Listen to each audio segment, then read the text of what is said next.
ప్రపంచంలో అందరికంటే ఐశ్వర్యవంతులు మీరే అని నా అభిప్రాయం. ఆ 1000 కాళ్ళ మంటపాన్ని తీసేశారు. నేను చెప్పాను 1000 కాళ్ళ మంటపం రామానుజుల కాలానికి ముందుది. వీటిని మీరు ఎలా జీర్ణం చేసుకుంటున్నారు? మీ స్పందన ఏంటి దీని పట్ల? పాలకుల పేరు చెప్పి చేసే అక్రమాలు, అరాచకాలు, అపవిత్రమైన కార్యాలు, అపచారాలు ఇవి ప్రతిరోజు దేవాలయంలో జరుగుతూ ఉంటాయి.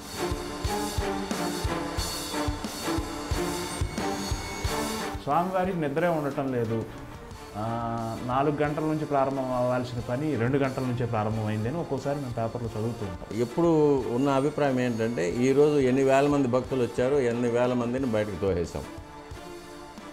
వారికి తృప్తిగా దర్శనం అయిందా లేదా అనేది నాకు అక్కర్లేదు. ఈరోజు నేను 80,000 మందిని క్లియర్ చేశాం, 90,000 మందిని క్లియర్ చేశాం. నాకు ముందున్న అధికారి 60,000 మందికే చేశాడు, నేను 80,000 మందికి చేశాను. నాకు ముందున్న అధికారి 1,00,000 లడ్డూలు తయారు చేశాడు, నేను 2,00,000 లడ్డూలు తయారు చేస్తున్నాను. అది ఎలా తయారు చేస్తున్నావు, ఎక్కడ తయారు చేస్తున్నావు, ఎవరి చేత తయారు చేస్తున్నావు, అది ఎలా వినియోగిస్తున్నావు, అది నీకు అక్కర్లేదు.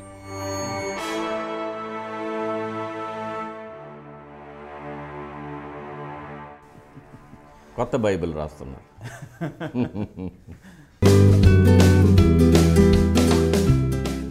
నమస్కారం. కాఫీ విత్ యమునా కిషోర్ కార్యక్రమానికి ఎప్పటిలాగే స్వాగతం. కాఫీ అనేది చాలా చిన్న విషయం అండి. అంతకంటే గొప్ప అమృతపానం లాంటి విషయాలు ఈరోజు మాట్లాడుకుందాం. అంత కాన్ఫిడెంట్గాను చెప్తున్నాను. ప్రపంచంలో గొప్ప ఐశ్వర్యవంతులు ఎవరుంటారు? అసలు ఐశ్వర్యం అనే పదానికి అర్థం ఏమిటంటే ఈశ్వర కృపే ఐశ్వర్యం. మామూలుగా వ్యావహారికంలో మనం బాగా సంపన్నుల ఐశ్వర్యవంతులు అంటున్నాం కదా, అది కాదు.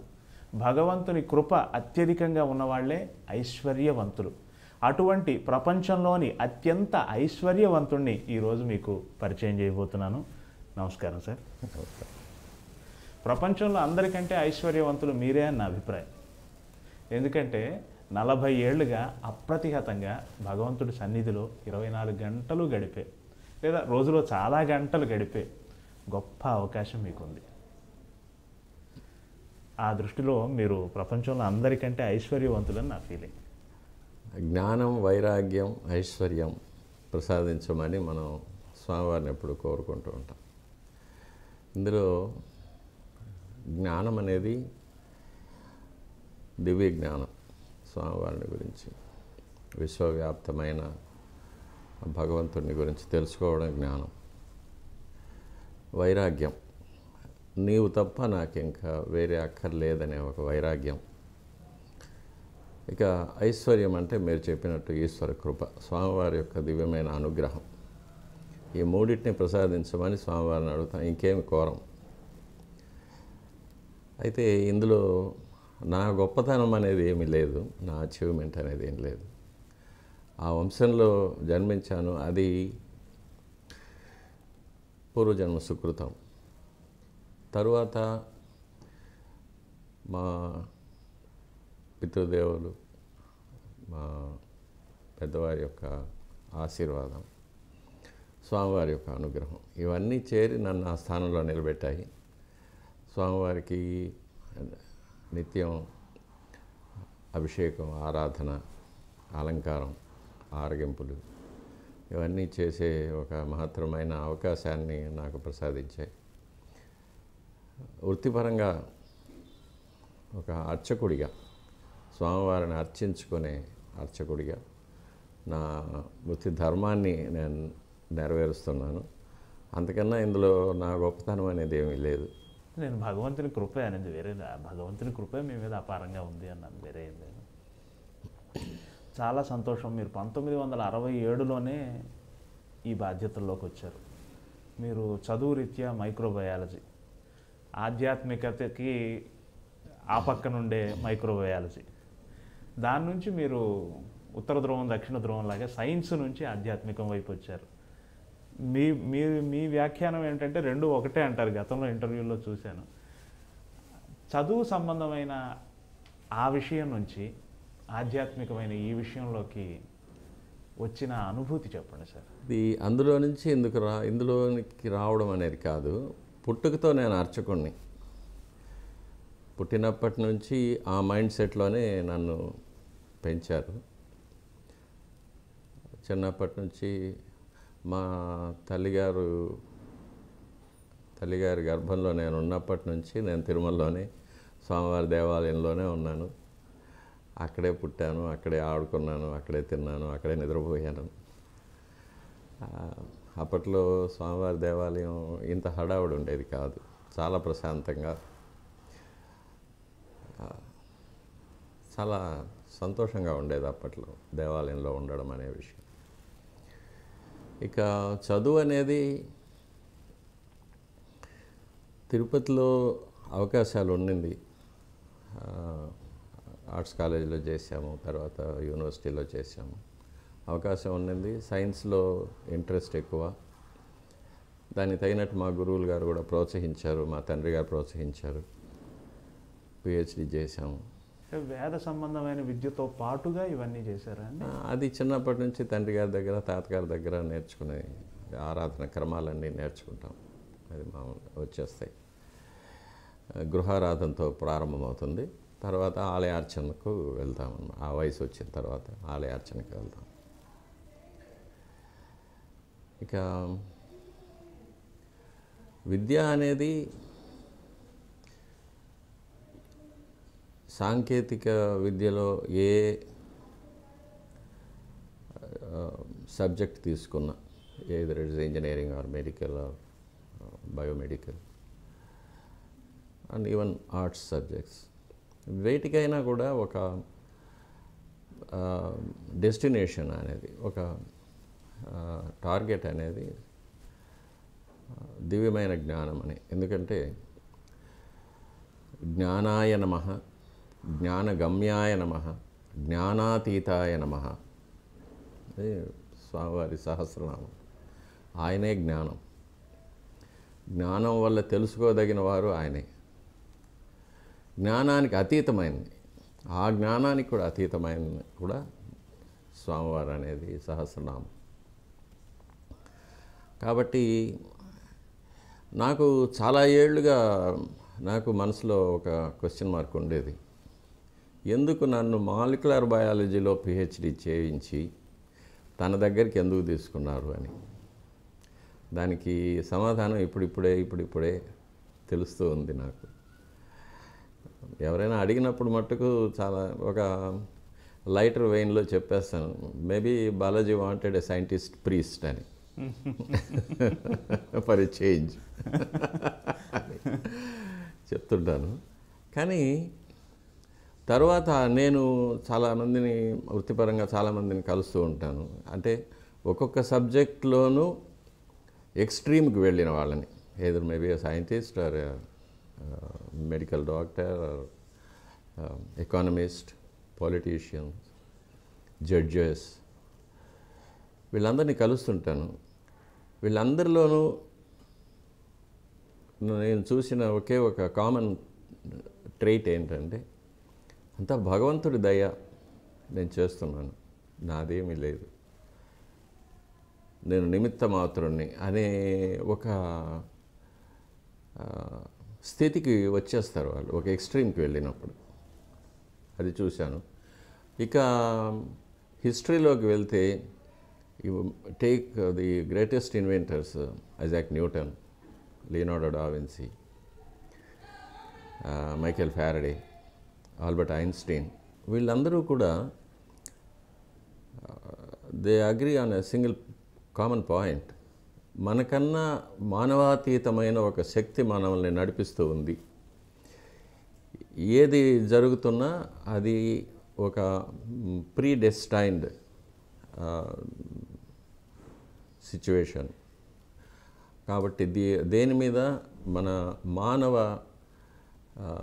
శక్తి ఏమి చేయలేదు అనే దాని మీద వీళ్ళందరికీ కూడా ఒక కామన్ ఉంది అభిప్రాయం, చూసాము అది. కాబట్టి ఆ స్థితికి నన్ను స్వామివారు చాలా త్వరగానే తీసుకొచ్చేసారు.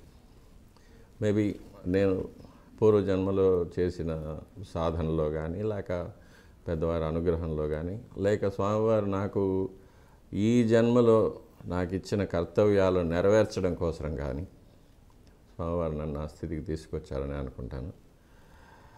ఇకపోతే సైన్స్ అనేది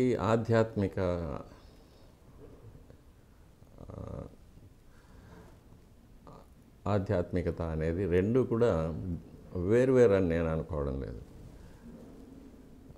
ఇది ఒక స్పిరిచువల్ క్వెస్ట్. అంటే మానవుడు తన జీవితాంతం దేనికోసమైతే అన్వేషిస్తూ ఉంటాడు, అదే దాన్ని సాధించడం ఆధ్యాత్మికతో సాధ్యం అనేది. కాబట్టి స్పిరిచువాలిటీ కూడా it is also a science and it's a higher level of science for higher minds అంటారు. ఎందుకంటే మన మైండ్ని ఆ స్పిరిచువాలిటీ పక్క ట్రైన్ చేయాలి. Every human being has got that capacity. ఆ మైండ్ని స్పిరిచువల్ లైన్లో తీసుకెళ్ళి ట్రైన్ చేసి స్వామివారి యొక్క భగవంతుడి యొక్క విశ్వవ్యాపిత్వాన్ని అర్థం చేసుకోవడమే దివ్యమైన జ్ఞానం అనేది. దాన్ని ఎవరైనా కూడా సాధించుకోవచ్చు. కాకపోతే దానికి చాలా సాధన అవసరం. ఎలాగైతే సైన్స్లో మన కంటికి కనిపించని అణువుల్ని, పరమాణువుల్ని చూడడానికి మనకు ఎలక్ట్రాన్ మైక్రోస్కోప్స్ కానీ అలాంటి ఎక్విప్మెంట్ ఎలా ఉంటాయో, అలాగే కొన్ని లక్షల కాంతి సంవత్సరాల దూరంలో ఉన్న నక్షత్ర కూటాలు, గెలాక్సీస్, స్టార్ సిస్టమ్స్, వీటిని చూడడానికి ఎలాగైతే మనకు హబుల్ టెలిస్కోప్ లాంటి ఒక ఎక్విప్మెంట్ మనకు అవసరపడుతుందో,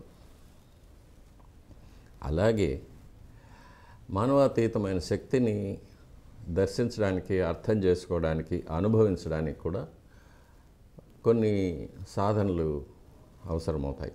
ఇక్కడ వీటికైతే భౌతిక పరిమాణంలో కావాల్సి వస్తాయి.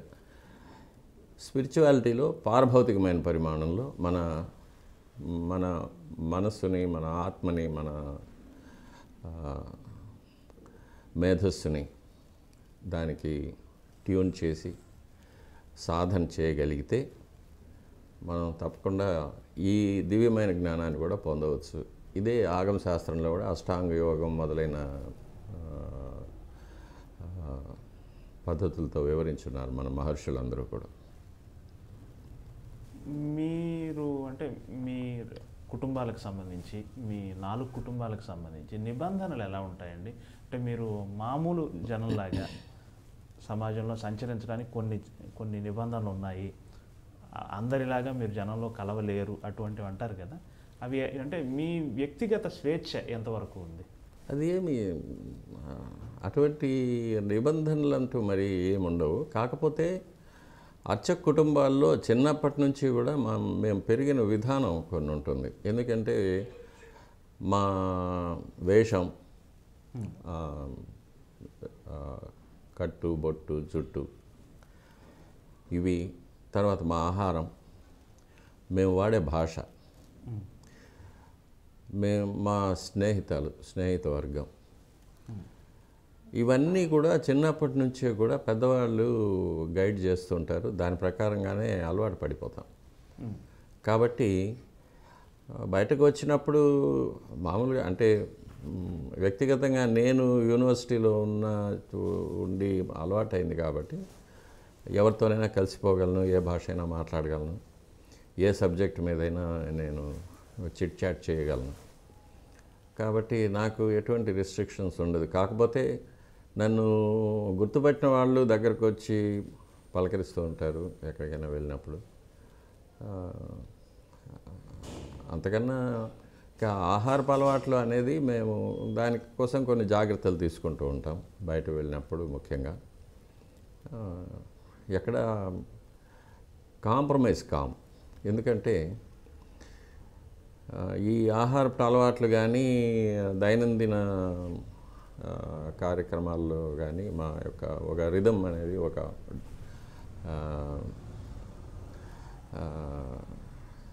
ప్రోగ్రామ్స్ అనేది వృత్తిపరంగానే డిసైడ్ అయి ఉంటాయి. కాబట్టి దాని ప్రకారమే గుళ్ళో ఉన్నా కానీ బయట ఉన్నా కానీ దాని ప్రకారమే వేకువజామున లేవడం, ఆరాధన, అది అనుష్ఠానం చేసుకోవడం, ఇవన్నీ కూడా ఉంటాయి. అలవాటు పడ్డది కాబట్టి దానిలో పెద్ద ప్రాబ్లం ఏమి ఉండదు. నిరంతరం స్వామివారి దగ్గరే ఉంటూ వారికి నిరంతరం సేవ చేస్తూ ఉంటారు కదండి. సమాజంలో జరిగే మార్పులు, సమాజంలో జరిగే ఇవన్నీ కూడా మీ చెవిన పడుతూ ఉంటాయి. మీరు అంటే మీ ఆవేదనని లేదా సమాజం తాలూకు ఆవేదనని స్వామివారితో ఖచ్చితంగా విన్నవించుకుంటూనే ఉంటారు. ప్లస్ స్వామివారిలో క్షణక్షణానికి వచ్చే ఆ మార్పులు, ఆ స్పందనలు అవి మామూలు మా బోటి వాళ్ళని గుర్తించడం, కానీ మీ బోటి వాళ్ళు మీకు అర్థమవుతుంది. స్వామివారు నవ్వారు, కోప్పడ్డారు, ఇట్లాంటి సూక్ష్మమైన ఫీలింగ్స్ మీకు అర్థమవుతుంది. అది దేవాలయంలో కులశేఖరపడి అని ఒక థ్రెషోల్డ్ ఉంటుంది. అంటే అది ఆ మెట్టు దాటి ఎవరు లోపలికి రాకూడదు, అర్చకులు తప్ప. నాకు సంబంధించినంత వరకు కులశేఖరపడికి బయట ఉన్నది భౌతికమైన ప్రపంచం, కులశేఖరపడి లోపల ఉన్నది ఒక మానవాతీతమైన ఒక పరిమాణంలో ఉంటుంది. అక్కడి నుంచి బయట ప్రపంచాన్ని చూసినప్పుడు మనకు అది పారదర్శకం అయిపోతుంది. వచ్చిన ప్రతి మనిషి ట్రాన్స్పరెంట్ అయిపోతాడు అక్కడ మా దృష్టికి. బయట ప్రపంచంలో జరిగే పరిణామాలు వీటన్నిటినీ కూడా అక్కడ చూస్తూ ఉంటాం. భక్తులనే పేరుతో వచ్చే కొంతమంది, నిజంగా భక్తితో వచ్చే కొంతమంది, వారికి అక్కడి సిబ్బంది చేసే సేవలు, వీటన్నిటిని చూసినప్పుడు కాస్త బాధగా ఉంటుంది, కొన్ని సమయాల్లో జుగుప్సగా కూడా ఉంటుంది. అప్పుడు నేను ఈ ప్రపంచాన్ని చూడకుండా స్వామివారి వైపు తిరిగి కూర్చుంటాను. లేకపోతే స్వామివారిని అలా చూసినప్పుడు స్వామివారు నవ్వుతూ ఉంటారు, ఇదంతా నా లీలే, నేనే వీళ్ళందరినీ ఇలా ఆడిస్తున్నాను అంటారు. సరే, ఇంకా కాకపోతే మనకు రామాయణ మహాభారతాల్లో చెప్పారు యుగ ధర్మాలు అనేది ఉంటాయి. కృతయుగంలో 4 పాదాల ధర్మం నడిచిందని, తర్వాత 3 పాదాలు, తర్వాత 2 పాదాలు, కలియుగంలో 1 పాదం. కలియుగం ముదిరినప్పుడు అంటే చివరి ప్రళయ సమయం వచ్చినప్పటికీ ఆ ఒక్క కాలు కూడా విరిగిపోయి ధర్మదేవత కుంటుతూ నడుస్తూ ఉంటుందని అది చూస్తున్నాం. తర్వాత ఇక నాస్ట్రడామస్ కానీ, పోతులూరి వీరబ్రహ్మం కానీ, మహాభారతంలో అనుశాసన పర్వంలో భీష్ముడు ధర్మరాజుకు ద్వాపర యుగం పూర్తయి కలియుగం ప్రారంభమయ్యేటప్పుడు కలియుగంలో ఎలా ఉంటుంది అనే విషయాన్ని గురించి బోధించడం, అవన్నీ కూడా మనం చదివినప్పుడు సరే ఇవన్నీ కూడా దాని ప్రకారం జరుగుతూ ఉందనేది తెలుసుకోవచ్చు. ఇది కాకుండా హ్యూమన్ ఎవల్యూషన్లో కూడా మనుషుల్లో ఒక క్రూరత్వం, ఒక అత్యాశ, హింసాత్మకమైన ప్రవృత్తి అంటే తమోగుణం, ఇవన్నీ కూడా ఎక్కువ అవుతుందని, తరువాత ఇంకాస్త ముందుకు వెళితే మానవుల్లో 2 జాతులు తయారవుతాయని, ఒకటి పూర్తిగా భౌతికమైన లాలసత్వం, అటువైపుగా ప్రయాణించి రాక్షస ప్రవృత్తితో మనుషులు అయిపోతారని, ఇంకొక శాఖగా మానవాతీతమైన శక్తులు పొందినవారు, ఎక్స్ట్రా సెన్సరీ పర్సెప్షన్ అంటాము, అటువైపుగా ఒక మానవ జాతి ఉద్భవిస్తుందని ఇప్పుడు మనం కూడా చూస్తూ ఉంటాం. చాలామందిలో చిన్నపిల్లలు కూడా పూర్వజన్మ జ్ఞానం రావడం, లేక ఇప్పుడు రష్యాలో దీని మీద చాలా చాలా రీసెర్చ్ జరుగుతుంది, యుఎస్ఏలో కూడా జరుగుతుంది. మనుషులు కొన్ని సమాధి స్థితికి పోవడం, అందులో జరిగే మార్పులు, వాటి మీద. ఇవి కాకుండా అష్టసిద్ధులు, అణిమ, గరిమ, లఘిమ అలాంటివి, దూరశ్రవణం, దూరదృష్టి, తర్వాత భవిష్యత్తులోకి వెళ్ళడము, it's called out of the body experiences అంటాము. తర్వాత నియర్ డెత్ ఎక్స్పీరియన్సెస్, ఇట్లాంటివన్నీ బయటపడ్డాము. ఇవన్నీ కూడా ఆ దిశగా మనకు కనిపిస్తున్న ఎవిడెన్సెస్ ఇవి. కాబట్టి ఇవన్నీ మనం చూస్తూ ఉంటాము. ఇదే కాకుండా దేవాలయంలో అప్పుడప్పుడు కొంతమంది మహాయోగులు, సిద్ధులు, మహర్షులు కొన్ని పుణ్యదినాల్లో వస్తూ ఉంటారు. వారు కూడా వచ్చి స్వామివారిని దర్శించుకుంటారు. స్వామివారి నుంచి కొంత దివ్యమైన శక్తిని స్వీకరించి వెళ్ళిపోతూ ఉంటారు. వారు మామూలుగా ఎవరితో మాట్లాడరు, ఎవరిని చూడరు, ఎవరిని స్పర్శ చేసుకోరు. కానీ వారు వచ్చినప్పుడు దేవాలయం అంతా కూడా పూర్తిగా ఒక వైబ్రేషన్ ఉంటుంది. అది మనం మహద్వారంలో అడుగు పెట్టేటప్పుడే తెలిసిపోతుంది ఎవరో మహాత్ములు గుడిలో ఉన్నారనేది. అటువంటి వారు కూడా వస్తూ ఉంటారు, పోతుంటారు. అది మీరు అనుభూతి చెందగలరు, మీరు ప్రత్యక్ష సాక్షులు కాబట్టి. అది ఒక వేవ్ లెంత్ అంతే. ఆ వేవ్ లెంత్కి మనం వెళ్తే మనం వీ కెన్ ఫీల్ దెమ్. అది తెలుస్తుంది. చాలామంది ఉన్నారు మన హిందువులు, మహమ్మదీయులు అనేది కాకుండా ఇది ఈ దేహానికి ఉన్న మతము, కులము అవన్నీ, ఆత్మకు మతం, కులం అవన్నీ ఏమీ లేవు. చాలామంది పాశ్చాత్యులు కూడా వచ్చినప్పుడు అటువంటిది ఉంది. వాళ్ళు చూసే విధం, వాళ్ళు స్వామివారి దగ్గర ఆ శక్తిని గ్రహించే విధం, ఇవన్నీ కూడా మనం చూస్తూ ఉంటాం గుళ్ళో కామన్. మీరు మీ జీవితాన్ని స్వామికే అర్పించేశారు దాదాపుగా. ఇప్పుడు ఈ క్షణం మనం హైదరాబాద్ అనే నగరంలో ఉన్నాము. మీరు స్వామివారిని విడిచున్నారు. మేబీ మీరు స్వామివారిని విడిచి 24 గంటలు అవ్వచ్చు, లేదా 48 గంటలు అవ్వచ్చు. మ్యాక్సిమం స్వామివారిని విడిచి ఎన్ని గంటలు ఉండగలరు మీరు? అది స్వామివారి అనుమతితోనే. స్వామివారు ఎంత అనుమతిస్తే అంతే. ఓకే. అలా ఎన్ని రోజులు అనుమతించారు మీకు? మ్యాక్సిమం ఎన్ని రోజులు అనుమతించారు? మ్యాక్సిమం 7-8 రోజుల కన్నా ఉండదు. అందులో కొన్ని కండిషన్స్ కూడా పెడతారు ఆయన. చాలా వ్యక్తిగతమైన విషయాలు. కానీ వచ్చేటప్పుడు స్వామివారి దగ్గర అనుమతి తీసుకొని వస్తాను. వెళ్ళే పని త్వరగా పూర్తి చేసి మళ్ళీ నీ దగ్గరికి తీసుకో అని ప్రార్థన చేసి వస్తాను. వెళ్ళరా అంటారు. బంగారు వాకిల వరకు వచ్చి వెనక్కి తిరిగి చూసినప్పుడు కాస్త శోకంగా కనిపిస్తారు. వెళ్తున్నావా అంటారు. త్వరగా వచ్చేస్తానని చెప్పి వస్తాను.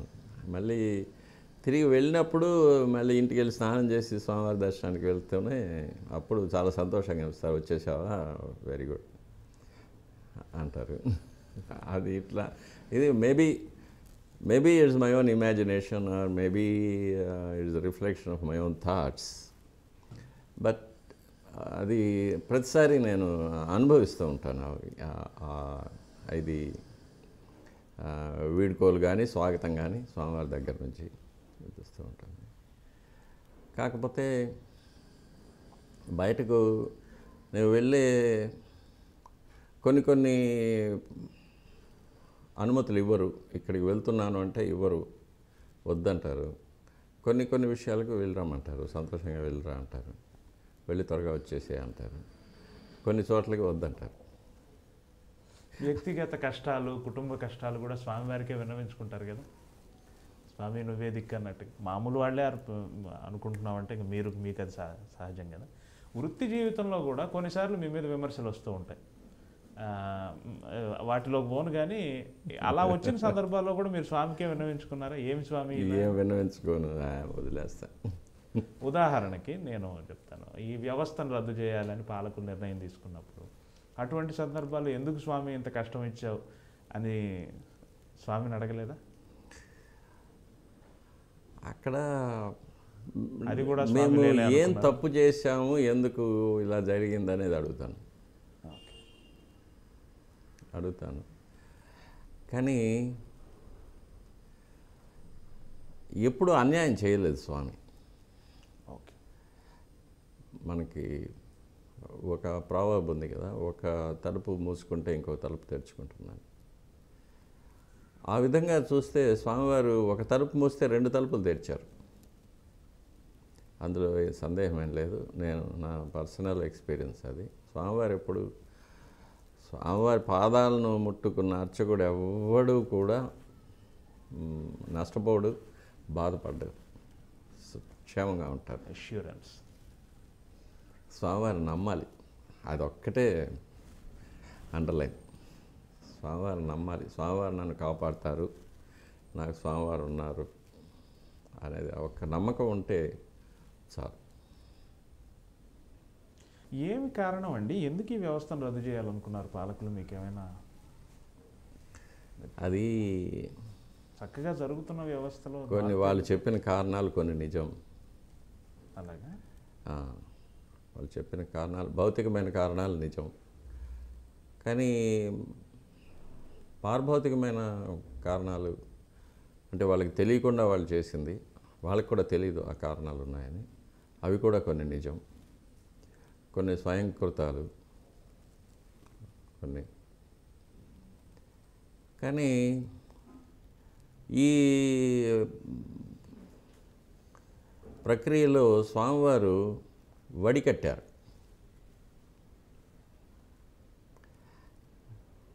వడికట్టి క్రీమును తీసుకున్నారు. Okay okay. కొంతమందికి అపారమైన అవకాశాలు ఇచ్చారు, కొంతమందిని పూర్తిగా దూరంగా పెట్టారు. అంటే నాకు భౌతికమైన సౌఖ్యాలు ఇవన్నీ, సంపదలు ఇవన్నీ నాకు అక్కర్లేదు, నీ దేవాలయంలో ఒక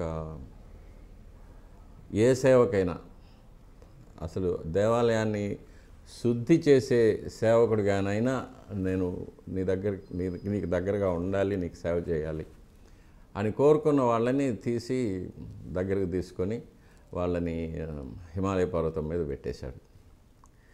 నాకు ఇదే కావాలి, నాకు ఈ హక్కులు కావాలి, ఈ సంపద కావాలి, ఈ వరుంబడి కావాలి, వరుమానం కావాలి, ఇవి ఉంటే నేను వస్తాను, ఇవి లేకపోతే నాకు అక్కర్లేదు అనుకున్న వాళ్ళని పాతాళంలో పడేశారు. అంతా స్వామి లీల. అదే వడికట్టారు. భగవాన్ సత్యసాయి బాబా గారు ఒక సందర్భంలో ఒక మాట అన్నారు, వెంకటేశ్వరుడు వెంకటరమణుడు, వైష్ణవులంతా వెంకటరమణుడి పేరు మీద నమస్కరిస్తారు, శైవులంతా వెంకటేశ్వరుడి పేరు మీద, వెంకట ప్లస్ ఈశ్వర పేరు మీద, వెంకటేశ్వరుడి పేరు మీద అర్చిస్తారు అన్నారు. ఈ శైవ వైష్ణవ వాదం లేదు, శైవులు వైష్ణవులు అందరూ ఒకటే. దీని మీద మీరేమంటారు సార్? ఇది మీ శైవ పూజా విధానం, వైష్ణవ పూజా విధానం, వెంకటేశ్వరుడికి సంబంధించి ఏమైనా తెర ఏమైనా ఉందా? ఇది ఎట్లుంటుందంటే, ఇప్పుడు తిరుమల ఉంది, తిరుమలకు ప్రాచీనమైన వాంగ్మయంలో త్రిపథ అని పేరు. త్రిపథ అంటే మూడు మార్గాల్లో పొందగలిగింది అని. ఇప్పుడు భౌతికంగా తీసుకుంటే కర్ణాటక నుంచి వచ్చేవాళ్ళు ముళబాగలు, పలమనేరు, కోలారు అటువైపుగా వచ్చి శ్రీవారి మెట్టు ద్వారా పైకి వస్తారు. ఓకే. తమిళనాడు కాంచీవరం ఇటువైపు నుంచి, చెన్నై నుంచి వచ్చే వాళ్ళందరూ కూడా ఆలిపిరి ద్వారా పైకి వస్తారు. కడప, రాజంపేట, కర్నూలు అటువైపు ఉండే వాళ్ళంతా అన్నమయ్య మార్గంలో తిరుపతికి వస్తారు. ఇది త్రిపథ. ఇప్పటి పరిస్థితుల్లో ఆధ్యాత్మిక ఇందులో మానవ జన్మ పొందిన వాళ్ళు, వీళ్ళలో ముక్తులు అనేవారు ఉంటారు. ముక్తులు అంటే జన్మ పునర్జన్మ వలయం నుంచి బయటపడిన వాళ్ళు ముక్తులు. శ్వేతద్వీప వసన్ ముక్త పూజితాంఘ్రి యుగాయ శ్రీ వెంకటేశాయ నమః అని. శ్వేతద్వీపం అనే ఒక రహస్యమైన ప్రదేశంలో ఈ ముక్తులు ఉంటారు. అది ఈ భూమిలోనే మానవుల దృష్టి పడకుండా ఉన్న ఒక అతిపెద్ద ఒక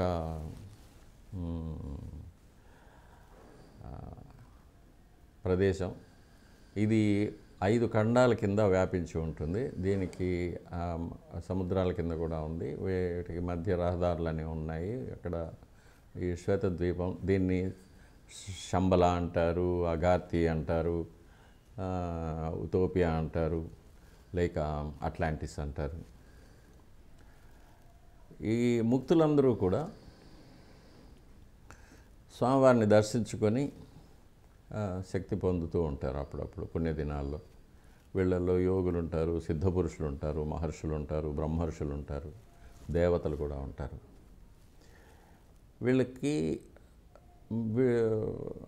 ఆ శ్వేతద్వీపం నుంచి మన మానవ లోకానికి రావడానికి కొన్ని ద్వారాలు ఉన్నాయి అక్కడక్కడ. తిరుమలలో ఒకటి ఉంది, అరణ్యంలో ఉంది ఒక గుహాముఖం. ఆ గుహాముఖం నుంచి వాళ్ళు భౌతికమైన దేహాలతో వచ్చేటట్టుంటే అట్లా వస్తారు. లేకపోతే ఇంకా సూక్ష్మ శరీరాల్లో వచ్చే వాళ్ళకి ద్వారాలు అక్కర్లేదు, ఎప్పుడైనా వస్తారు. భౌతికమైన దేహాల్లో వచ్చేవాళ్ళు వస్తుంటారు. వాళ్ళు వచ్చి స్వామివారిని దర్శించుకుంటుంటారు.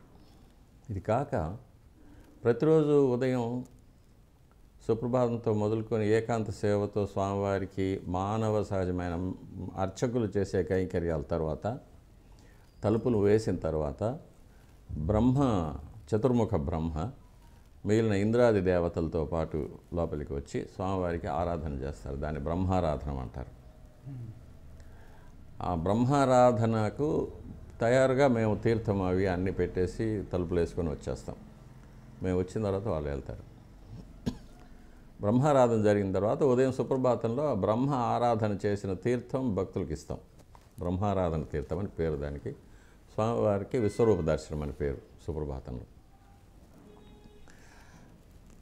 సుప్రభాతంలో కౌసల్య సుప్రజారామ అని మేము తలుపులు, బంగారు వాకిలి తలుపులు తీసి అర్చకులు లోపలికి వెళ్ళేటప్పుడు వాళ్ళు దేవతలు మనల్ని భుజాలను ఒరుసుకుంటూ బయటికి వెళ్తారనేది ఆగమ శాస్త్రంలో చెప్పబడింది. దానికి తగినట్టే దేవాలయంలో పూర్తిగా పాజిటివ్ ఎనర్జీ ఉంటుంది ఆ టైంలో, బ్రహ్మముహూర్తం వరకు. ఇట్లా మానవులు, శ్వేతద్వీపవాసులు, దేవలోకం నుంచి దేవతలు, వీళ్ళందరూ కూడా మూడు అంతస్తుల్లో ఉన్న ఆత్మలు వచ్చి స్వామివారిని దర్శనం చేసుకుంటారు. కాబట్టి తిరుపతి అని పేరు. ఇక వెంకటేశ్వరుడు, వెంకటరమణుడు ఇవన్నీ మనం పెట్టుకున్న పేర్లు. ఆ దివ్యమైన శక్తికి అరూపం,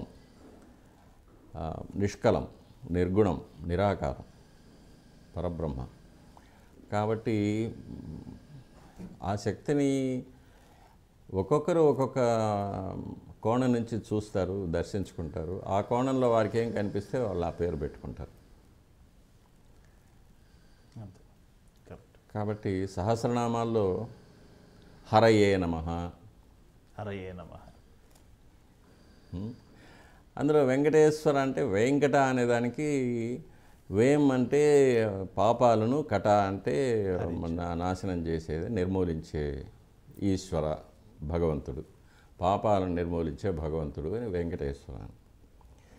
ఆగమం ఏం చెప్తుందంటే వేం ఐశ్వర్య బీజం, కట అమృత బీజం అంటారు. సో వేం అంటే ఐశ్వర్య బీజం, ఐశ్వర్యం అంటే దివ్యమైన జ్ఞానం, దివ్యమైన జ్ఞానం పొందగానే కట అమృత బీజం, అమృతత్వం వస్తుంది మనిషికి. ఆ దివ్యమైన జ్ఞానం పొందడమే అమరత్వం. ఓకే. అటువంటి శక్తినిచ్చే దివ్యమైన జ్ఞానాన్ని, దాని ద్వారా అమరత్వాన్ని ప్రసాదించే భగవంతుడు స్వామి అని పేరు. కాబట్టి ఏ పేరు పిలిచినా పలుకుతారు. అన్నమయ్య చెప్పినట్టు ఎవరు ఎంత అనుకుంటే అంతే. అంతే. ఆ 9.5 అడుగుల విగ్రహమే భగవంతుడు అనుకున్న వాళ్ళకి నవరత్నాల కిరీటాలు రత్నాల శంకు చక్రాలు మాత్రమే కనిపిస్తాయి. చరణంలో కూడా శరినెన్నెదురు శాంతేయులు శక్తి రూపుని ఇవ్వనొచ్చు. ఇందాక మీరు చెప్పినట్టు శ్వేతద్వీపం నుంచి వచ్చేవాళ్ళు వాళ్ళ దృష్టి ఒకలాగా, వాళ్ళు కోరుకునేది ఒకలాగా, అలా ఎవరు కోరుకుంటే అలా స్వామివారు చాలా మంచి విషయం చెప్పారు. అండ్ కొన్ని వేల సంవత్సరాలుగా స్వామివారి పూజాధికాలు ఇలాగే ఉండాలి అని చాలా దృఢంగా చెప్పబడింది. ఇప్పటికి కూడా దాన్నే దాదాపుగా పాటిస్తున్నారు. స్వల్ప మార్పులకు ఏమైనా లోనైందేమో తెలియదు, పాటిస్తున్నారు. కొద్దిగా పాలకులు మారినప్పుడు పూజాధికాల్లో లేదా పూజా క్రమంలో ఏదో కొద్దిగా మార్పులు అలా ప్రయత్నాలు జరుగుతూ ఉంటాయి కదా. మీరు ఆ వ్యవస్థను కాపాడటానికి ఇంకా అలాగే ఉండాలి అని మీ బోటి వాళ్ళు అలాగే పట్టుకున్నారు. ఈ ఘర్షణ ఏమన్నా ఉందా? ఘర్షణ నిత్యం జరుగుతూనే ఉంటుంది. కృతయుగంలో మత్స్యకూర్మ వరాహ నారసింహాది అవతారాలన్నిటిలోనూ కూడా ఒక రాక్షసుడు ఉంటాడు కదా. ఆ రాక్షసుని సంహరించడానికే భగవంతుడు వస్తాడు.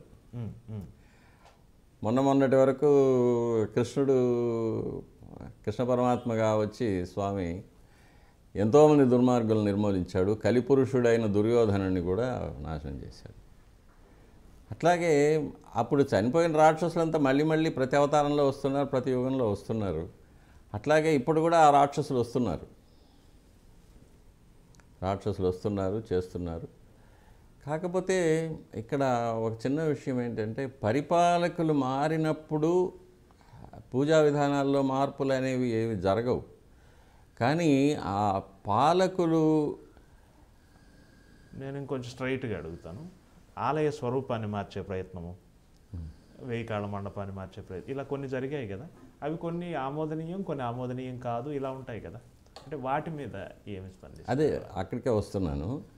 పాలకులు నియమించిన కొంతమంది ఉద్యోగులు, లేక పాలకులకు కూడా తెలియకుండా వారి పేరు చెప్పుకొని ఇక్కడ కొంతమంది చిన్న పదవుల్లో ఉన్న సిబ్బంది కొంతమంది, వీరు కొన్ని పాలకుల యొక్క అనుగ్రహం వల్ల కొన్ని పదవులు పొందుతూ, కొన్ని సౌకర్యాలు పొందుతూ ఇక్కడ తమ ఉనికిని చాటుకోవడం కోసం కొన్ని మార్పులు చేస్తూ ఉంటారు. ఇది పాలకుల వరకు వెళ్ళదు. ఇది ఇప్పుడు 1000 కాళ్ళ మంటపం తీసేయడంలో కూడా ప్రభుత్వం యొక్క ఇదేమీ లేదు. అప్పుడు అక్కడ ఉన్న ఒక అధికారి తన యొక్క స్వప్రయోజనాల కోసం ఆ 1000 కాళ్ళ మంటపాన్ని తీసేశారు. నేను చెప్పాను, 1000 కాళ్ళ మంటపం రామానుజుల కాలానికి ముందుది. వీటిని మీరు ఎలా జీర్ణం చేసుకుంటున్నారు? మీ స్పందన ఏంటి దీని పట్ల? ఇది ఒక దురదృష్టకరమైన పరిస్థితి. 1000 కాళ్ళ మంటపం ఒకవేళ స్వామివారి యొక్క ఆరాధన క్రమాల్లో దానికి అంత ప్రాధాన్యత లేకపోయినా కూడా ఒక ప్రాచీనమైన కట్టడంగా అతి సుందరమైన శిల్పాలతో అలంకరించబడి సుమారు 9వ శతాబ్దంలో నిర్మించబడిన మహత్తరమైన కట్టడం అది. అప్పట్లో దట్టమైన అరణ్యం ఉండడం వల్ల 365 రోజులు వర్షం పడడం వల్ల వచ్చిన భక్తులకు ఒక వసతి కల్పించడం కోసం, వన్యమృగాల నుంచి రక్షణ కల్పించడం కోసం వారు వంట చేసుకొని అక్కడే పుష్కరంలో స్నానాలు చేసి స్వామివారిని దర్శనం చేసుకున్న తర్వాత స్వామివారి ప్రసాదం స్వీకరించడం, రాత్రి బస చేయడం మొదలైన ఉపయోగాల కోసం అది ఎక్కువగా వాడబడుతూ ఉండేది 1000 కాళ్ళ మంటపం. తర్వాత సామూహిక వివాహాలు జరపడానికి మొదలైన వాటికి కూడా పుణ్యకార్యాలకు అది మనం వాడుకుంటూ ఉండేవాళ్ళం. అటువంటి ఒక ప్రాచీనమైన శిల్ప సంపద కలిగిన ఒక ఆర్కియలాజికల్ ట్రెజర్గా దాన్ని అలాగే ఉంచాలని నేను చాలా వరకు ప్రయత్నం చేశాను, అధికారులకు విన్నవించుకున్నాను. కానీ ఒక అధికార దర్పం, అజ్ఞానం, అహంకారం, వీటి వల్ల స్వప్రయోజనాలు, స్వార్థం, వీటి కోసం అప్పుడు ఉన్న అధికారులు వాటిని నిర్దాక్షిణ్యంగా నిర్మూలించారు. అది ఆ మంటపం పడగొట్టేటప్పుడు తర్వాత తెలిసింది అది 2 అంతస్తులుగా కట్టబడిన ఒక మహత్తరమైన కట్టడమని. తర్వాత ఎప్పుడో అది మట్టిలో ఒక అంతస్తు మట్టి లోపలికి పూడిపోయిందని తెలిసిన తర్వాత కూడా అటువంటి కట్టడాన్ని తీసి నిర్దాక్షిణ్యం కూల్చివేశారు. దాన్ని మళ్ళీ వేరే చోట ప్రతిష్ఠించాల్సిందిగా కూడా కోరాను. అది కూడా ఆ కోరిక కూడా ఇంతవరకు మన్నించబడలేదు. దీనికన్నా విచారకరమైన విషయం, స్వామివారికి ప్రతి వార్షిక బ్రహ్మోత్సవాల్లో కూడా మహారథంలోకి ఉత్సవమూర్తులు మలయప్ప స్వామివారిని వేంచేపు చేయడానికి ఆ రథారోహణం కార్యక్రమంలో భాగంగా జరిగే పుణ్యాహవాచనం, యాత్రాదానం, నవగ్రహ పూజ మొదలైన క్రతువులను నిర్వహించడానికి ఒక అత్యంత సుందరమైన శిల్ప సంపత్తో కూడిన ఒక రథమంటపం ఉండేది. స్వామివారు ఆ రథమంటపంలోకి వేయించేసి పుణ్యాహవాచనం, యాత్రాదానం మొదలైన క్రతువులు నిర్వహించిన తర్వాత మంటపం లోపల నుంచే రాతి మెట్ల మీద స్వామివారు మహారథంలోకి చాలా సులభంగా వేయించేసేవారు. కానీ దాన్ని కూడా మాస్టర్ ప్లాన్ అనే ఒక కారణం కింద నిర్దాక్షిణ్యంగా తీసి పారవేశారు. దాన్ని కూడా మళ్ళీ మనకు సౌకర్యమైన ప్రదేశంలో తిరిగి నిర్మించాలని కూడా కోరాను. దాన్ని కూడా ఆ కోరిక కూడా మన్నించబడలేదు. ఇది కూడా స్వార్థంతో, అహంకారంతో, అజ్ఞానంతో చేసిన ఒక దుష్కార్యం.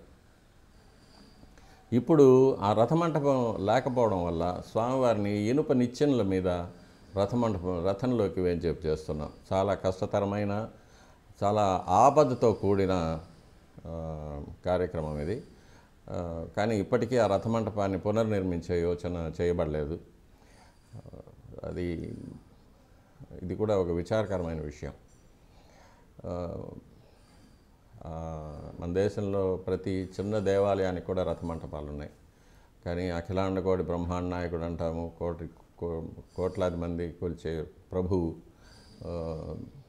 వెంకటేశ్వర స్వామి వారికి రథమంటపం లేకపోవడం చాలా శోచనీయమైన విషయం. కాబట్టి ఇటువంటివన్నీ జరుగుతూ ఉంటాయి. కానీ ఇవి పాలకుల యొక్క దృష్టికి పోకుండా పాలకుల చేత నియమించబడిన కింది స్థాయి అధికారులు, వారి కింది స్థాయి ఉద్యోగులు, వారి విధేయులైన బంట్లు, వీళ్ళు పాలకుల పేరు చెప్పి చేసే అక్రమాలు, అరాచకాలు, అపవిత్రమైన కార్యాలు, అపచారాలు ఇవి ప్రతిరోజు దేవాలయంలో జరుగుతూ ఉంటాయి. స్వామివారికి ఆరాధనలు జరగనీయకుండా చేయడం, స్వామివారికి ఆరగింపులు జరగకుండా చేయడం, త్వరగా చేయమని చెప్పి అర్చకులను ఇబ్బంది పెట్టడం, లేక అకాలంలో స్వామివారిని మేలుకొల్పడం, నిద్రపుచ్చడం, ఆరగింపులు పెట్టడం, ఇటువంటివన్నీ కూడా కింది స్థాయి ఉద్యోగులు పాలకుల పేరు చెప్పి వారి ప్రాపకం కింద చేసే అక్రమాలు తిరుమల దేవాలయంలో ప్రత్యేకంగా చాలా జరుగుతూ ఉంటాయి. అది వారి అస్తిత్వాన్ని నిరూపించుకోవడానికి, వారు అక్కడ ఉన్నట్టుగా వారే అధికారులుగా చలామణి అవ్వడం కోసం స్వార్థంతో చేసే పనులు. ఇవి పాలకుల దృష్టి వరకు పోదు. కానీ పాలకుల పేరు మీద జరుగుతుంది కాబట్టి ఆగమ శాస్త్ర ప్రకారంగా ఈ అపచారాల వల్ల సంభవించే పాపాలన్నీ కూడా పాలకులకు కూడా చెందుతాయనేది మనం ఇప్పుడు తెలుసుకోవాల్సిన విషయం. ఇది పాలకులు కూడా ఒక పని చేయాలంటే దాంట్లో నిపుణత్వం ఉండాలి. ఆపరేషన్ చేయాలంటే డాక్టర్ వృత్తి చదివినట్టు. ఇప్పుడు తిరుమల లాంటి ఒక క్లిష్టమైన, ఎన్నో ఆచార వ్యవహారాలతో కూడిన వ్యవహారాన్ని జడ్జి చేసే పెద్దలు ఆగమాన్ని తెలుసుకుని ఆగమాన్ని అవపోసన బట్టి ఉండాల్సిన అవసరం లేదా? అధికారులు కూడా అంటే ఇప్పుడు నేను ఇంకొంచెం స్ట్రైట్గా అడుగుతాను.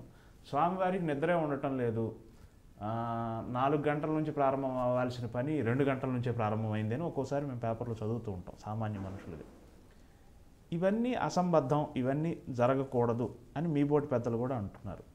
ఇవి నిర్దేశిస్తున్న వాళ్ళకి బహుశా ఈ ఆగమం పట్ల తెలియకపోవటం వల్లే కదా జరుగుతూ ఉండొచ్చు. దాని మీద ఏమంటారు? వీరికి అధికారులకు వారి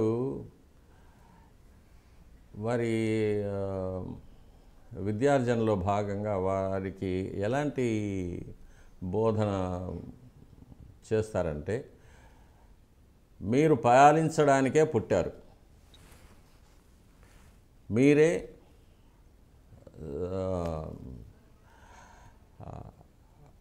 సర్వాధికారులు, మీరు చెప్పినట్లే జరగాలి, మీకు తెలియని విషయం లేదు, మీకు ఎవ్వరూ చెప్పవలసిన అవసరం లేదు.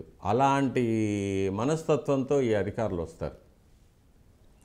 కాబట్టి వారికి ఇప్పుడు నేను అధికారికంగా కూడా ఆగమ శాస్త్ర సలహాదారు తిరుమల తిరుపతి దేవస్థానానికి. నేను సలహా ఇవ్వాలి, నేను చెప్పింది దేవాలయంలో జరగాలి, నేను వద్దన్నది జరగకూడదు. ఇందులో నేను అనేది ఆగమశాస్త్రం. ఆగమశాస్త్రం ఏది చెయ్యాలంటుందో అదే జరగాలి దేవాలయంలో.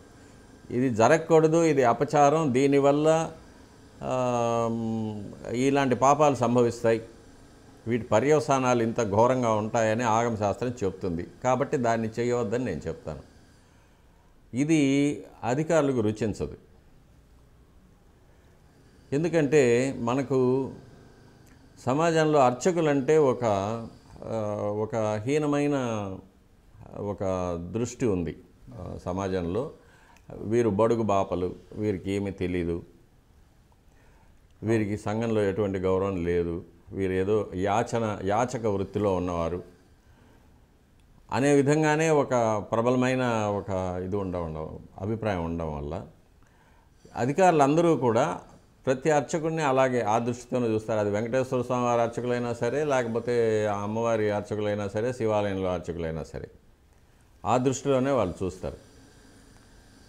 కాబట్టి ఏ అధికారి కూడా ఒక వైఖానస ఆగమనంలో నిష్ణాతుడు చెంది అర్చకత్వంలో కొన్ని దశాబ్దాలుగా ఉండి అన్ని కైంకర్యాల విషయాలు, అందులో తిరుమల దేవాలయంలో కొన్ని ఆగమశాస్త్రమైన ప్రక్రియల్లో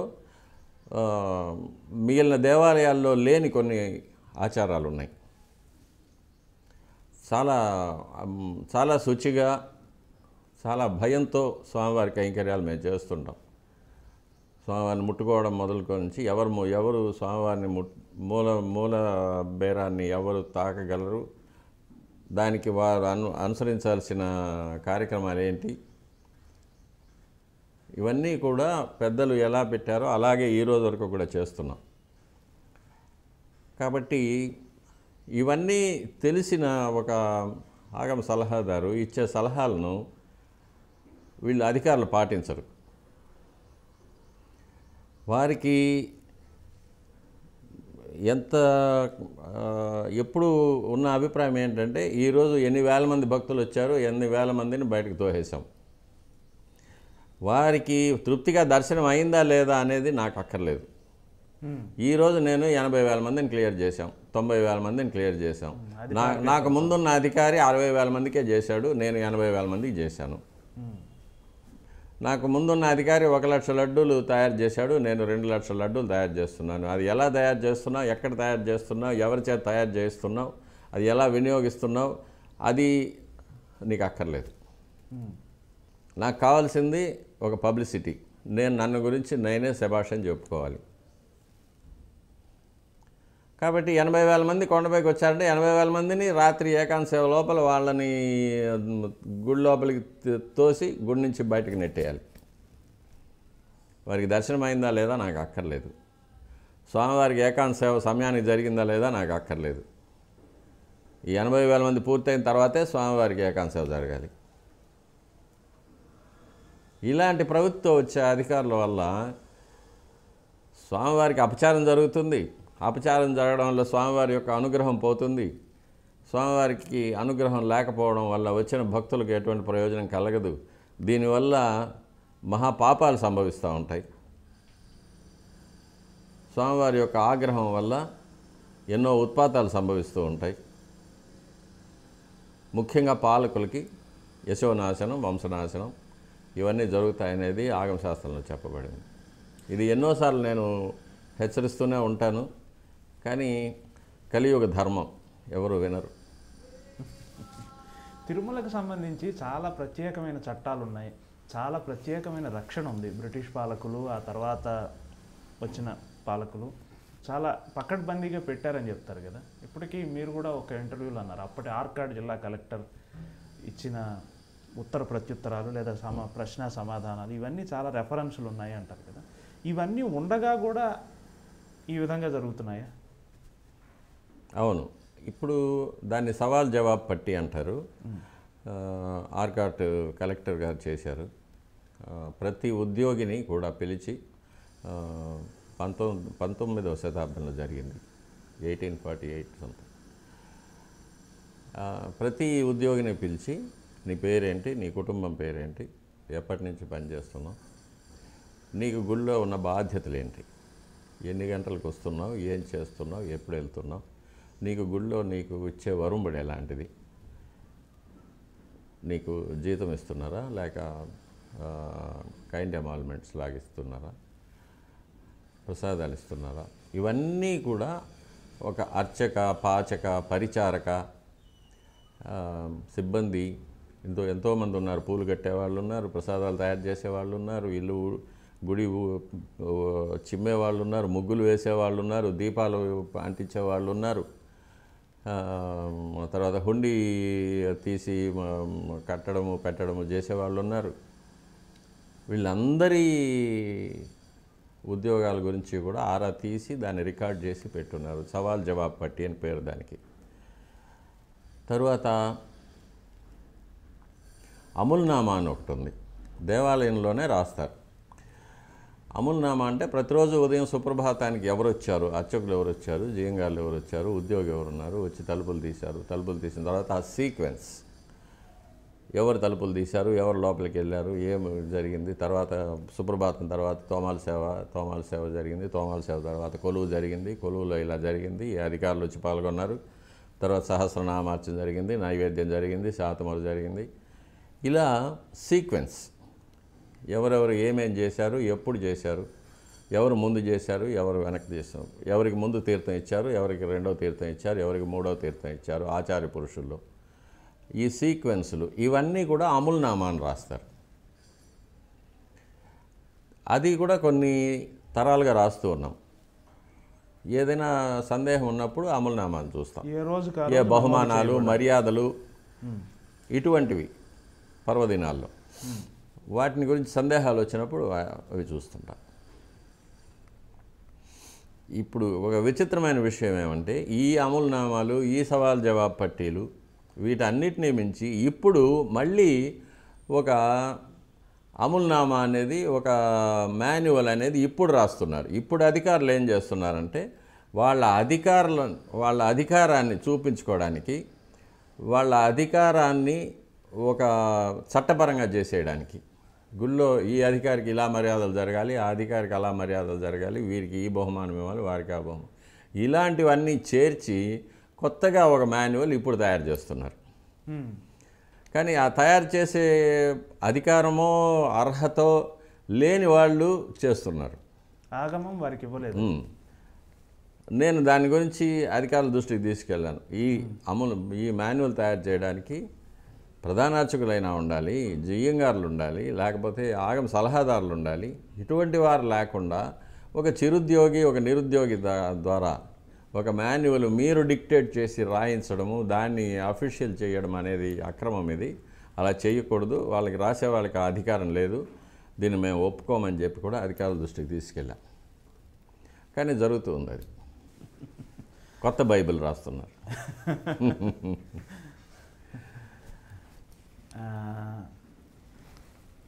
ఇటీవల ఉత్తరాదికి చెందిన ఎగ్జిక్యూటివ్ అధికారి బాధ్యతలు తీసుకున్నారు.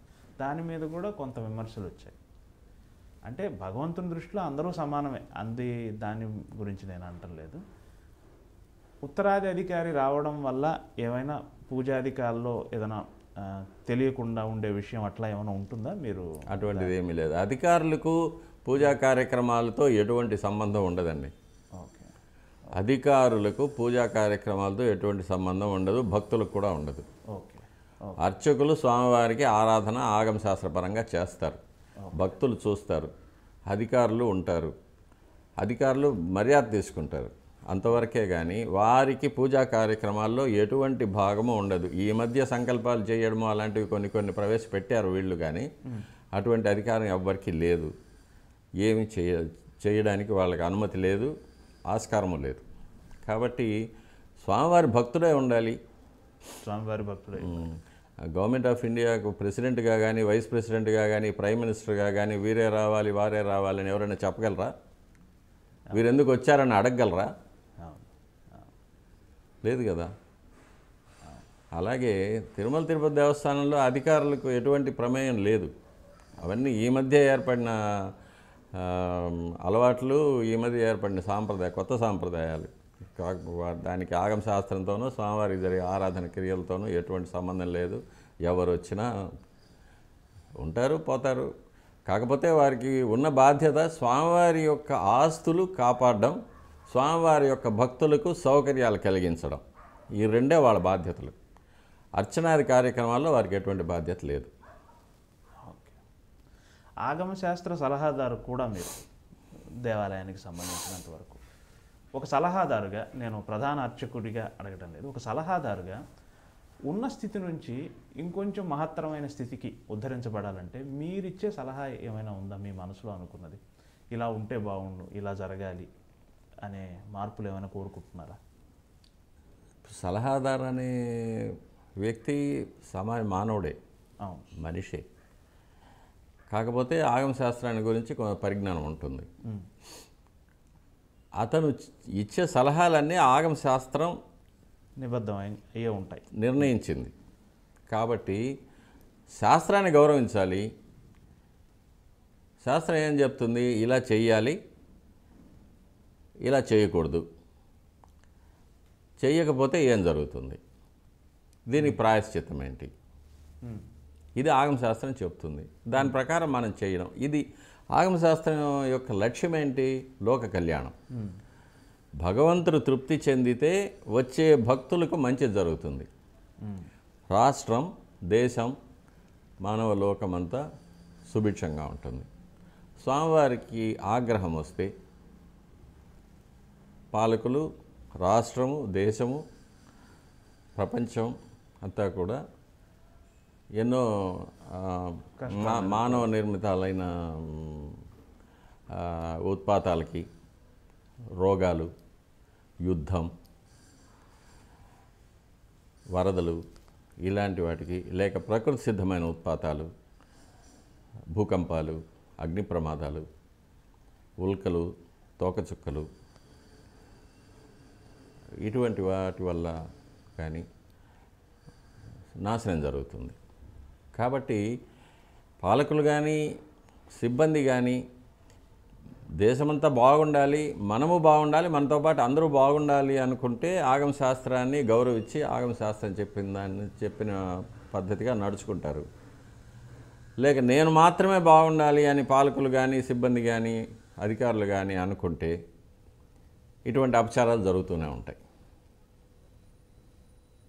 కాబట్టి ఆగమ శాస్త్రాన్ని, ఆగమ శాస్త్రంలో చెప్పిన విషయాల్ని మనం గమనించి దాని ప్రకారం మనం నడుచుకుంటే లోక కళ్యాణం జరుగుతుంది, అందరూ బాగుంటారు. సాధారణ ప్రజలు ప్రతిరోజు మిమ్మల్ని టీటీడీ ఛానల్లో చూస్తూ ఉంటారు. ఉదయాన్నే మీరు తెలుగు, తమిళ భాషల్లో మీరిచ్చే ప్రసంగం చాలా బాగుంటుంది. ఈ బహుభాషా కోవిదత్వం గురించి చెప్తారా సార్? మీరు మీ తమిళ ఉచ్చారణ కూడా అద్భుతంగా ఉంటుంది.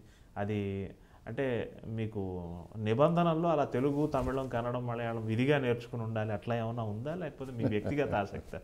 అటువంటి నిబంధనలు ఏం లేవు. అది వ్యక్తిగతంగా నాకు ఉన్న అవకాశం నేర్చుకోవడానికి తెలుగు, తమిళం, కన్నడం. మా తల్లిగారు కర్ణాటక నుంచి వచ్చారు కాబట్టి కన్నడం వచ్చు. మా ఇంట్లో మా పిన్ని గారు, మా భార్య అందరూ తమిళనాడు నుంచి వచ్చారు కాబట్టి తమిళం నేర్చుకోవాల్సి వచ్చింది. ఇక తమిళ భాష మీద ఒక అభిమానం, అందులో కన్నదాసన్ లాంటి వారు రాసే పాటల మీద, గీతాల మీద, కన్నదాసన్ యొక్క ఆధ్యాత్మిక పుస్తకం భగవద్గీత మీద ఇలాంటివన్నీ చదివేవాడిని, అనుభవించేవాడిని. కాబట్టి తమిళ్ నేర్చుకున్నాను. అది ఈ విధంగా ఇప్పుడు స్వామివారి అనుగ్రహం తమిళ భక్తులకి, కన్నడ భక్తులకి, తెలుగు భక్తులకి, ఇకపోతే ఎలాగూ యూనివర్సిటీలో చదివాను కాబట్టి ఆంగ్ల భాష మీద మంచి పట్టు ఉంది. అది ఇతర రాష్ట్రాల భక్తులకి ఇక్కడ స్వామివారికి జరిగే నిత్య కైంకర్యాలు, ఆరాధనలు, విశేషాలు, ఉత్సవాలు, ఆస్థానాలు మొదలైన వాటిని గురించి భక్తులకు తెలియపరచడానికి అది ఇప్పుడు స్వామివారి అనుగ్రహంలో ఉపయోగపడుతుంది. జిఆర్ స్వామివారు తరచూ తిరుమల పూజాధికారుల్లోనూ లేదా సంథింగ్ ఒక చిన్న అసంతృప్తి ఏదో వ్యక్తం చేస్తూ ఉంటారు. అది ఏమిటి, వారు ఎందువల్ల? ఓ సందర్భంలో ఆయన తిరుమల వరకు వచ్చి కూడా దర్శించుకోకుండా వెనక్కి వెళ్ళిపోయారు. అది అధికారుల యొక్క ఈ అహంకారం, అజ్ఞానం వల్ల స్వామివారికి జరిగే అపచారాల మీద చిన్నజీయర్ స్వామివారు కూడా కాస్త అసంతృప్తిగా ఉన్నారు. అది ఎత్తి చూపారు చాలాసార్లు.